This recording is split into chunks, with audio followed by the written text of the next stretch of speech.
গ্রামের এক মহিলা, তার নাম সীমা। সীমা দেখতে অনেক সুন্দর। সীমা প্রতিদিন রাতে বাসন মাজতে পুকুর পাড়ে যেত, আর সেখানে গিয়ে বাসন মাজতো।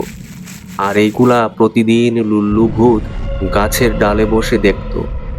আর দেখতে দেখতে লুল্লু ভূত কবে সীমার প্রেমে পড়ে যায় ও নিজেই বুঝতে পারল না।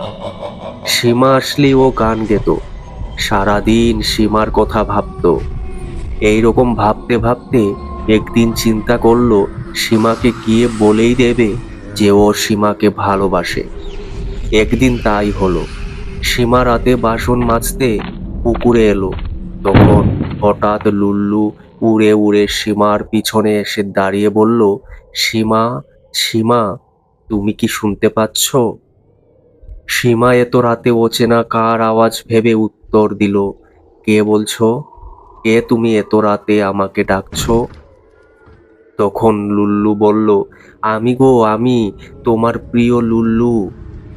এই কথা শুনে সীমা যেই না ঘুরে তাকাবে, তাকিয়ে দেখে একটি ভয়ানক ভূত দাঁড়িয়ে আছে।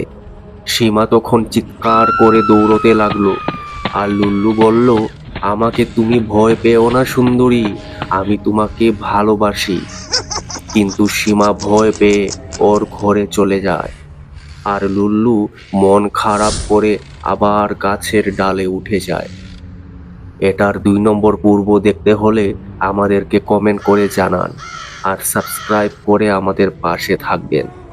দেখা হচ্ছে পরের ভিডিওতে।